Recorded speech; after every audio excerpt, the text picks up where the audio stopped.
Yorùbá ní máa ń sọ̀rọ̀ kan wọ́n á ní ó gúnrégé kò gúnrégé ó dán mọ́rán kò dán mọ́rán bí àṣírí ọ̀nà fún bá ti ń bò tẹ́dá ò tọrọ jẹ tẹ́dá ò gbà wọ́n ní àmọ́ tìjú iṣẹ́ wa èèyàn l'Ọ̀rúnmìlà tó fi elégédé dítà sọ̀rọ̀ akàndá ọ̀rọ̀ Awíkonko àtẹ́lẹwọ́ ẹni tí kì í tan ní jẹ òun náà la wà níbi tí a ti láǹfààní láti máa mú oríṣiríṣi àwọn èèyàn tí wọ́n jára mọ́ṣẹ́ tí wọ́n múṣẹ́ wọn lọ́kùnkúndùn tí wọ́n nígbàgbọ́ wípé àtẹ́lẹwọ́ ẹni nìkan náà ni kì í tan ní jẹ lọ́lọ́kan ọjọ́ kejì láti mú wọn wá fojú ìwòran yín kò ń ṣe fún nǹkan méjì àkọ́kọ́ láti mọ̀ wípé kí wúrà ò tó dán ó ti la oríṣiríṣi iná kọjá ẹlẹ́ẹ̀kejì ni wípé kò sí nǹkan tí ó yẹ kí ẹ̀dá ó dáwọ́lé ìbẹ̀rù bójó ni kì í já dáwọ́lé nǹkan Yorùbá sì ní ẹ̀sùn tẹ́rẹ̀ǹtẹ́rẹ́ ní ìdìbò omi bí sin bá pẹ́ lódò wọn adàrọ̀ gidigba tàbá tí mọ̀ràn ní ìdòfin pé báwo ẹgbẹ́ ọ̀dọ̀ mi ẹ rí àlejò wa tá a wá kí àwa la wá bá wọn lálejò ká láwọn náà wá bá wa ní stúdíò ní ìsìn àtọ̀ pé wọ́n wá kí wa àwa làwa wá kí wọn ambassadọ̀ ni òdúkì Simon Fọlọ́kọ gàgà gúgú kọ́ làtùpà ẹni ọba lè pọ̀ ní ìtàn náà alẹ́ o ọjọ́ orí kọ́ o fọ̀ngbàdì ò sílẹ̀kùn o tó máa ń sọ̀rọ̀ àwọn aṣerunlọ́ṣọ̀ọ́ àtórí ẹni ṣe tó ń sọ̀rọ̀ nípa àwọn gẹrígẹrí gẹrungẹrun ní ìpínlẹ̀ Ọ̀ṣun lórílẹ̀‐èdè Nàìjíríà ọ̀kan gbòógì ní ambassadọ̀ ẹ̀yin náà wo ibi tá a wà yìí ẹ rí wípé ọ̀dà bíi egbin àti pàápàá ojúmọ́ tó yónú kálíkà mọ̀ tó bá tó mọ́gbọ́n ẹgbẹ̀rún ọlọ́kùnrin mọ́gbọ́n ẹ má jẹ́ pàṣẹ mi ọ sọ̀rọ̀ jù ẹ já gbọ́rọ̀ lẹ́nu àlejò wa tá a wá kí ẹ dákun kẹ́ ẹ tó mọ jẹ́ ambassadọ̀ ó kọ̀ọ̀kan nìyá àti bàbá sọ yín ó kọ yín fáwọn tí ń wò wá. orúkọ mi ni Wàsíù Alẹ́ṣinlọ́yẹ mo jẹ́ mọ bíbí ìlú Abẹ́òkúta so kí n tó wá sí ìpínlẹ̀ Ọ̀ṣun. Ẹ̀gbá Aláké Ẹ̀gbá mọ Lísàbí agbóngbò àkàlà kẹ́ tó wá sí ìpínlẹ̀ Ọ̀ṣun nílùú Ilé-Ifẹ̀ nígbà tẹ́ dé Ilé-Ifẹ̀ ṣé ẹ lè wí pé oore nífẹ̀ẹ́ ṣé ni àbẹ́ kábàámọ̀ pé wá fẹ̀. oore nífẹ̀ẹ́ ṣe ni mi ò kábàámọ̀ pé mo wá sí Ifẹ̀ rárá because mo wọ́n mú ìfilé sí kí n tó wá sí Ifẹ̀ so ìgbà tí mo dẹ̀ dé Ilé-Ifẹ̀ mo rí bí Ilé-Ifẹ̀ ó ṣe oyin sọ mí dá sí dáadáa. ẹ já mọ̀ gẹ́gẹ́ bí ọwọ́ tí síwájú ojú àlọ́ tí satọ́kù fúnjà orin tí síwájú ọ̀tẹ̀ tí sanmi lé fògo ẹ já mọ̀ báyìí bóò nípìnlẹ̀ ambassadọ̀ bóò lẹ ṣe bẹ̀rẹ̀ ṣe ìbáṣẹ gbọ́njú dàgbà náà lẹ́mọ̀ wípé iṣẹ́ aṣerunlọ́ṣọ̀ọ́ mo fẹ́ máa ṣe àbí ó ní gbèdéke àkókò kan tó wù yín àbí wọ́n sọ fún yín pé kẹ́ ẹ lọ kọ́ bóò lẹ ṣe bóò nìrìn àjò yín débẹ̀. ẹ ṣe gan olóòtú lálákọ̀ọ́kọ́ náà ẹ̀gbọ́n mi gbọ̀ngàn ló kọ́kọ́ bẹ̀rẹ̀ iṣẹ́ bábà yìí so ìgbà tí mo parí secondary school mi so tí mo fẹ́ wọ yunifásitì so mo wá bá wọn pé ẹgbẹ́ náà fẹ́ wọ yunifásitì wọn lọ iṣẹ́ tí àwọn ṣe lélẹ́ yìí o gbé bọ̀ tí pé àwọn fẹ́ fi sílẹ̀ wípé tí n bá nífẹ̀ẹ́ sí tí n bá lè continue láti máa ṣe lọ kí n tẹ̀síwájú nídìí mo wá ní no wàhálà so ìgbà tí mo get admission so wọ́n fi mí sí ṣọ́ọ̀bù yẹn kékeré tẹ́lẹ̀tẹ́lẹ̀ so mo bẹ̀rẹ̀ díẹ̀díẹ̀ níbẹ̀ so nígbà tó wá tó stage kan wọ́n gba àwọn ọmọọṣẹ́ ní time gbà yẹn kó ló dé pé wọ́n travel out so àwọn ọmọọṣẹ́ tí wọ́n gbà yìí wọ́n jí wọn lówó kó gbọ́ ẹ̀ wọ́n ṣe ẹ̀tọ́ tó yẹ kí wọ́n ṣe lórí ṣọ́ọ̀bù pé wọ́n pa owó kí wọ́n dà sápò wọ́n á sọ pé iṣẹ́ yìí ó sì lè lọ sókè jù báyìí lọ kí ni mo lè ṣe sí mo jókòó mo pèrò fúnra mi iṣẹ́ àwọn tó ṣiṣẹ́ yìí wọn lórí méjì mi gan lè ṣe láàárín ọ̀sẹ̀ kejì tí mo dé sí ṣọ́ọ̀bù yẹn láti máa mójútó àwọn òṣìṣẹ́ tó wà níbẹ̀. láti iléèwé lẹ ti wá àbí ìgbà tí ẹ ṣetán léèwé. ìgbà tí mo gain admission sí school òun ni mo bẹ̀rẹ̀ oṣù àkọ́kọ́ tí mo gain admission òun ni mo bẹ̀rẹ̀ so oṣù àkọ́kọ́ tí mo gain admission tí mo bẹ̀rẹ̀ yẹn àwọn òṣìṣẹ́ méjì nínú àwọn ọmọ tó ń bá ẹ̀gbọ́n mi ṣiṣẹ́ wọn lọ torí pé wọ́n ti rẹ́ni tó ń ṣọ́ wọn jù tí wọn ò ní rí owó jù. wọn ò ní rí wà àjàǹbàkù ṣe mọ́. bẹ́ẹ̀ni so mo á jókòó wọn lọ́ba pé iṣẹ́ yìí pé mi náà lè ṣe àwọn tó ń ṣe wọn ò lórí méjì fine art ni mo lè ṣe ní secondary school fine art náà ni mo fi ṣe ní university mo lè ṣe kíní yìí mo sá lálákọ̀ọ́kọ́ customer kan wọlé mo ṣe skin fún a máa ń pè ní kádán orí délẹ̀. ni mo fi bẹ̀rẹ̀ mo ṣe iṣẹ́ yẹn wù mí ó dùn mọ́ mi pé náà mo gẹrun fèèyàn tí ọjọ́ kejì ẹlòmíì tún wọlé mo gé pọ́ǹkì fún ìyẹn tí wọ́n pè ní Obama lóde òní so láti ibẹ̀ ni mo ti bẹ̀rẹ̀ sí nífẹ̀ẹ́ sí iṣẹ́ ẹ̀rùn díẹ̀ so títí nígbà tó di 2019 mo wá wọn pé kí ni mo lè ṣe mo wá jẹ́ tìbí tó tóbi yìí ìpè kí n upgrade ẹ̀ kí n jẹ́ kó jù báyìí lọ. ṣé n tẹ́ ń sọ fún wa ni pé ìlú Ilé-Ifẹ̀ náà lẹ́gbọ́n yẹn ti bẹ̀rẹ̀ tẹ́lẹ̀tẹ́lẹ̀. ìlú Ilé-Ifẹ̀ ni wọ́n ti bẹ̀rẹ̀. ṣùgbọ́n kì í ṣe ibi tá a wà yìí àdúgbò wo ni. ní inú Ilé-Ifẹ̀ náà ni ní sáìdì AP wọ́n pè bẹ́ẹ̀ ní AP lẹ́yìn bẹ́ẹ̀ Mayfair ní bíbá yìí. mo mọ̀ tá a bá ń lọ sí Làgèrè. bẹ́ẹ̀. ok tá a bá wá wo nígbà tí ẹ bẹ̀rẹ̀ ṣé nǹkan smooth bó ṣe smooth yìí àbí wúrà la iná díẹ̀ kọjá kó tó di ti ń dán kán tó mọ ambassador ṣe ó easy àbí iṣẹ́ díẹ̀ wà ń bẹ̀. bí òru àwọn àgbà wọ́n sọ pé ìgbà tó rọ máa dán mọ́rán àkọ́kọ́ ní wàhálà ibi tá à ń lọ jìnnà yóò ṣe pé ibi tá a máa lọ sí ló pọ̀ jù. bẹ́ẹ̀ ni. challenges gbogbo ẹ̀ wá lóríṣiríṣi ìgbà tí mo kọ́kọ́ mọ́nítọ̀ bẹ̀rẹ̀ tẹ́gbọ̀n mi fi sílẹ̀ fún pátápátá àwọn olè kó ṣọ́ọ̀bù mi lẹ́ẹ̀mejì ó fẹ́ yọ lọ́kàn mi tí mi ò nípa àṣekò báyìí mo sápẹ̀gbọ́n mi yẹn ní London wọ́n ní kí n tẹ̀síwájú kí n má wọlé mo sátú lọ gba àwọn jẹnẹrétọ̀ mo bẹ̀rẹ̀ díẹ̀ ó difficult gan gidi gan ó di pé mo débi tí mo dé bọ̀ lónìí ìbò tó pẹ́ fọ́lọ́run òun náà lè mo bẹ̀rẹ̀ láti nígbà tí wọ́n fi bẹ̀rẹ̀ sílẹ̀ mi mo bẹ̀rẹ̀ láti 200,000 naira. Wow. So now ní bá yín sọ̀rọ̀ sí at least ṣọ́ọ̀bù mi ó ṣe wọ́n ti bí 30 million to 40 million. Wow. nídìí iṣẹ́ bábà náà ṣé o ti rí mi ò lè dáwọ́ lé ta ló máa ṣe bábà ta ló máa ṣe hairdresser onídìrí tí mo máa dúró kò síṣẹ́ tọ́lọ́run lè pè ní ọ̀nà ọ̀la èèyàn nígbà tá a bá ti rí léwédú tí ń kọ́lé tààrẹ tí ń tẹ̀fọ́ tí ń kọ́lé tààrà pọnmità tí ń kọ́lé ó túmọ̀ sí wípé iṣẹ́ àṣelà ẹ̀dá ọ̀tọ̀ọ̀tọ̀ ni. Now tá a bá wò dáadáa àbí kí n béèrè báyìí oríṣi àwọn irun mélòó àbí kẹ̀kàn dárúkọ oríṣi àwọn irun díẹ̀ tọkùnrin ṣe ànégé kí kọ́kọ́ béèrè báyìí ṣé irun ọkùnrin nìkan lẹ́ ń ṣe àbí tóbìnrin. a ń ṣe irun ọkùnrin àti tóbìnrin àti tọmọdé la máa ń ṣe ní bíbá. ẹ sọ style àwọn irun bíi mélòó kan fún wa. lálákọ̀ọ́kọ́ náà a máa ṣe style kan tó máa ń pè ní torí ìbò máa ń pè ní low cut. Okay. òun ni pé kó mọ́lẹ̀ díẹ̀ kó má dàn tán. a tún máa ń ṣe style kan náà a máa ń pè ní galas òun ni a máa gé ẹ̀gbẹ́ kìíní ẹ̀gbẹ́ kejì irun máa wà lẹ́yìn irun máa wà lókè òun la ń pè ní galas ó tún ní style kan náà tá a máa ń pè ní afro òun ni a máa rẹ̀ sára fèdì ẹ̀gbẹ̀gbẹ̀ díẹ̀díẹ̀ a máa gé díẹ̀díẹ̀ round òun ni afro so ó dẹ̀ tún ní kan náà tí láṣà wa ní Nàìjíríà tí wọ́n máa ń pè ní Obama. ìyẹn lẹ ló fara pẹ́ pọ́ǹkì làwa ṣe rí ńgbà yẹn ńgbà tá a ṣe nírun lórí tá a sì ta plot nínú irun wa. pọ́ǹkì gangan lórúkọ style yẹn àwọn èèyàn ti sọ́dọ̀ Obama. So a dẹ̀ tún máa ń ṣe dress òun làwọn orun tí wọ́n máa ṣe bíi dàda. àwa náà ṣe rí. so artificial lè yẹn a máa ń ṣe òun náà èèyàn tí ó bá ní dress lórí a lè bá fi irun kún kó gùn ó dàbí dàda ilé wọn. tí ó dẹ̀ dàbí natural dàda. natural dàda láti máa bá style tó máa fine tó máa wọ òkè tí ó bá sọ fún èèyàn pé òun ó wá di irun mọ́ ni ó fi irun sí ni kò sẹ́ni tó máa mọ̀ kò sẹ́ni bọ́dì tó máa mọ̀. ó dà ẹ jẹ́ wá wò báyìí ká ní mo mọ́ ọmọ mi wá mo fẹ́ wá gẹrun fún un èèlò ní ọ̀sán. bí ìbá yìí ṣe fáyìn tó náà a charge owó tó pọ̀ jù a máa ń gẹrun ní 2,500 naira. fún adult cut fún àgbàlagbà fún àgbàlagbà kò pọ̀ jù.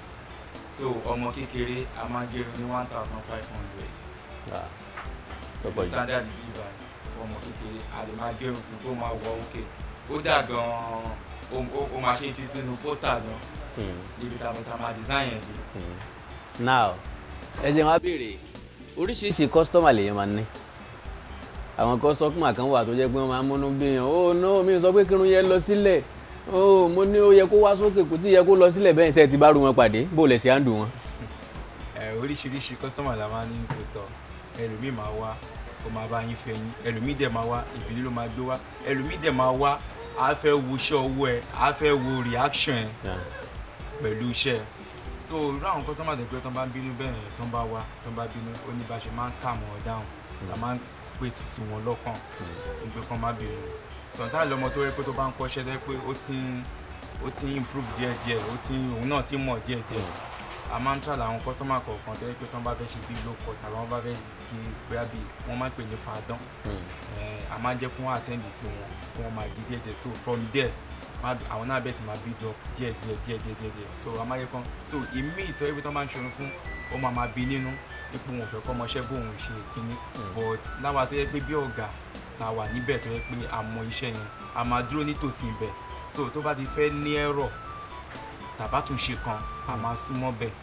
bọ̀ tí pé wọ́n rójú ẹni tó yẹ pé ó wà ní tó ti mọṣẹ́ yẹn tó wà nítòsí yẹn èmi máa calm nínú wọn èmi dẹ̀ máa yarí but a máa gba clipper lọ́wọ́ wọn a máa parí ohun. ìdí ni pé ẹni tó ń kọ́ṣẹ́ náà fẹ́ mọṣẹ́ ni tá a bá wá jẹ́ kó dán ìgbà wo ni ó tó wá mọ̀ ṣe wàhálà ló máa dá sọ̀gá lọ́rùn ọ̀gá ò ní lè fi lè ṣẹlẹ̀ ok tá a bá wò dáadáa iṣẹ́ yìí ó ṣe é dá ṣe kò ṣe é dá ṣe now téèyàn bá fẹ́ kọ́ bíi oṣù mélòó ọdún mélòó lèèyàn fi lè mọṣẹ́ bábà dénúdénú. ẹ ṣé gan iṣẹ́ bábà jẹ́ iṣẹ́ kan tó jẹ́ pé ó gbọ́dọ̀ wà láti ọkàn ọmọ tó bá fẹ́ kọ́ṣẹ́ tàbí ẹnikẹ́ni tó bá fẹ́ kọ́ṣẹ́. gbogbo iṣẹ́ ni. kò ń ṣiṣẹ́ tó yẹ pé wọ́n á kàn fọ́ọ̀sì èèyàn wọ́n á múyàn làgídí pé ó yá wá lọ ṣe. because tó lè gbé èèyàn dẹ́wọ̀n bó bá rún èèyàn jẹ́. ní abroad ó lè gbìyàn dẹ́wọ̀n ní àwọn area kan nílùú nàìjíríà yìí náà. tá a bá fi dọ̀bálẹ̀ gé èèyàn lè má lu ẹ̀wọ̀n. ó lè gbé àwọn kan dẹ́wọ̀n bí irú island nsìn àwọn ọmọ olówó kan wà tẹ́ pé wọ́n gbọ́ but ní nàìjíríà tá a bá fẹ́ bẹ̀ sí tá a bá fi gbogbo ẹ̀ sí pátápátá kọ́sọ́mà yẹn ò ní wá gẹrun níbẹ̀ yẹn mọ́. tàbí kọ́ máa sanwó eléyìí tó gé. kó máa sanwó yẹn but a máa make sure pé a ṣerun fún wọn kó fine. okay. so tọ́mọ bá ti fẹ́ kọ́ṣẹ́ bẹ́ẹ̀ náà ó ní bá ṣe máa mú wọn bá ṣe máa ń dùn wọn báyìí ó dẹ̀ náà àwọn nǹkan tẹ́ pa máa sọ fún wọn nǹkan báyìí ló máa ṣe before kò tó lè dìbò báyìí má sùn mọ́ bí báyìí má ṣe léyìí báyìí irú àwọn èèyàn báyìí ó ní ojú àwọn kọ́sọ́mà náà jẹ́ pọ́n máa wọlé àwọn celebrities wọ́n bí àwọn tó ń ṣe orí ìtàgé ti èdè Yorùbá wọ́n pọ̀ tó máa ń wá sí bí báyìí dáadáa wọ́n bá ṣe fíìmù ní palace àti resort so wọ́n pọ̀. ok ká ní èèyàn kọ́ṣẹ́ bábà ó wá fẹ́ nílé iṣẹ́ tiẹ̀ níwọ̀nba kì í ṣègbà tá a bá gùn la máa ń kàrún gbogbo èèyàn kọ́ ló lè bẹ̀rẹ̀ lónìí tó máa dàbí ambassador ṣùgbọ́n ká lè èèyàn ti kọ́ṣẹ́ tán nìsín ó wá jẹ́ ọmọ atẹrọ̀fọ̀ dìde bíi tèmi ká sọ pé owó yẹn pọ̀ ńlẹ̀ ká má sọ míì ṣùgbọ́n fẹ́ fẹsẹ̀ lélẹ̀ àkọ́kọ́ yóò kọ́kọ́ gbà yọ̀ǹda àbí yóò gbàṣẹ látẹnu ọ̀gá yóò tó bí èlò tá a lè sọ pé èèyàn lè fi bẹ̀rẹ̀ fẹ́ni tí ò bá lówó lọ́wọ́. èmi náà mọ̀ pé bó bá ṣe mọ lògùn ọmọ o ṣùgbọ́n at least bí èlò. ó kéré jù kò sí iye tó kéré jù ṣá owó lówó ń jẹ́ but tẹ́lẹ̀tẹ́lẹ̀ mo máa ń gba ọmọọṣẹ́ tó yẹ pé wọ́n máa san bí installmental payment wọ́n máa san owó díẹ̀díẹ̀ ọjọ́ tán bá rí bí 10,000 50,000 20,000 tí a fi pé iye tí a máa ń béèrè fún tọmọ kékeré bá fẹ́ kọ́ṣẹ́ ọwọ́ àgbàlagbà tàbí fẹ́ ṣe upgrading ó bẹ̀rẹ̀ láti 100,000 mi ò mọ láti pè lédè Yorùbá bọ̀ 100,000 ẹgbẹ̀rún lọ́nà ọgọ́rùn-ún náírà la máa ń gbà but àwọn òbí mi wà tẹ́lẹ̀ pé wọ́n máa make a promise wípé before ìka ò dọ́gba bẹ́ẹ̀ ni pé kọ́mọ yẹn tó kọ́ṣẹ́ yẹn tán àwọn máa san owó yẹn pé o a dẹ̀ máa gbà wọ́n láyè a máa fún wọn ní fọ́ọ̀mù a máa gbà wọ́n láyè kọ́ máa san owó díẹ̀díẹ̀ ẹlòmíì wà tẹ́lẹ̀ pé òbí mi wà tẹ́lẹ̀ pé tó bá ti san owó yẹn dé ààfù báyìí kò ní san ọmọ tọmọṣẹ́ yẹn bá ti lè fi ṣẹ́ wọn ọmọṣẹ́ yẹn díẹ̀ báyìí bóyá bí oṣù bíi méjì bíi mẹ́ta á mú ọmọ yẹn kó mẹ́ta kó ọmọ yẹn gan sá lọ fún rẹ̀ kó máa lọ ṣe stylist kiri kó máa pawó sápò. ṣùgbọ́n ààbò ẹ̀kọ́ ò wúlò. nítòótọ́ kò wúlò but àwọn kò mọ̀ bẹ́ẹ̀ so wọ́n á sápò lọ́dọ̀ ọ̀gá wọn máa lọ ṣe stylist kiri tó ń bá open shop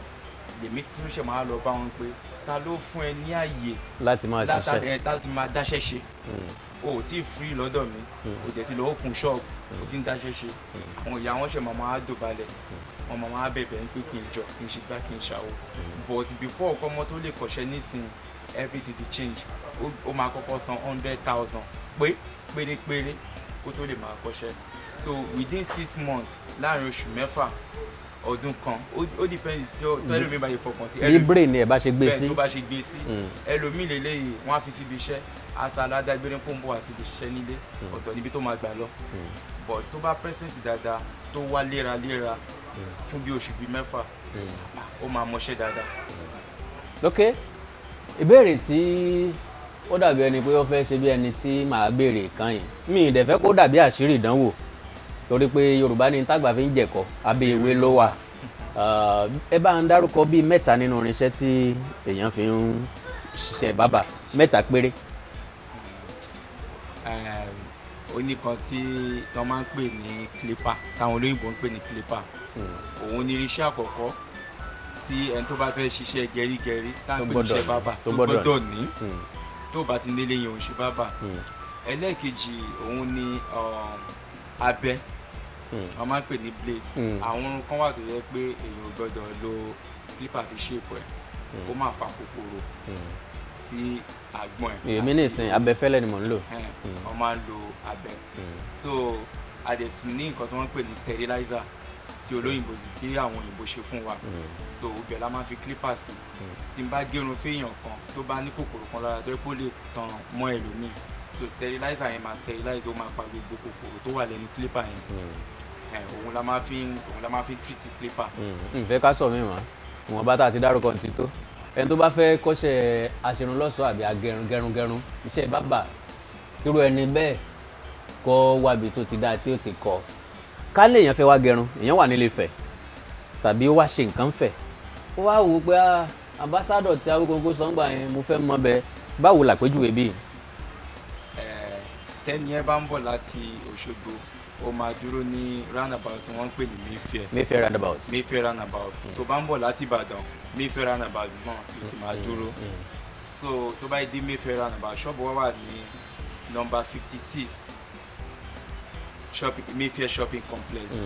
ní ìlú Ilé Ifẹ̀. ilé epo kan wà lọ́pọ́sìtì yín bí. Bofat filling station àti Royal Tech ní computer play ibi tí wọ́n ti ń ta phone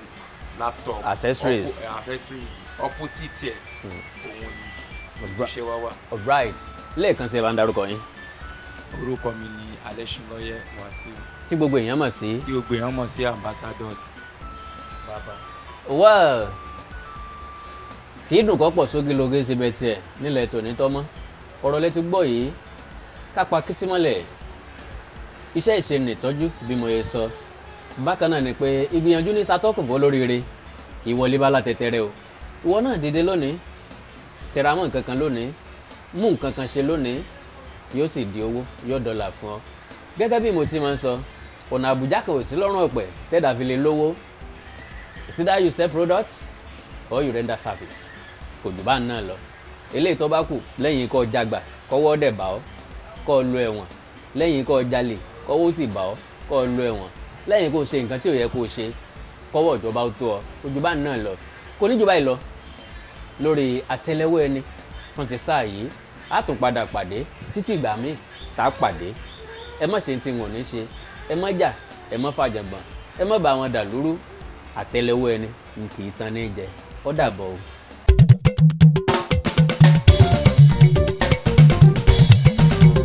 mo ti kọ́ lélẹ̀ mẹ̀mẹ́ sórí apá tátátátátátá níbi títí tí jìjì ayé kò lè dédédédédédé nígbà nánánánáná lọ́kàn mi yóò bá lẹ́lẹ́lẹ́lẹ́lẹ́ alẹ́ lólóló yàyà mo láyọ̀ ní bẹ́ẹ̀bẹ́ẹ̀bẹ́ẹ̀bẹ́ẹ̀. mo ti kọ́ lélẹ̀ mẹ̀mẹ́ sórí apá tátátátátátá níbi títí tí jìjì ayé kò lè dédédédédédé nígbà nánánánáná lọ́kàn mi yóò bá lẹ́lẹ́lẹ́lẹ́lẹ́ alẹ́ lólóló yàyà mo láyọ̀ ní bẹ́ẹ̀bẹ́ẹ̀bẹ́ẹ̀bẹ́ẹ̀.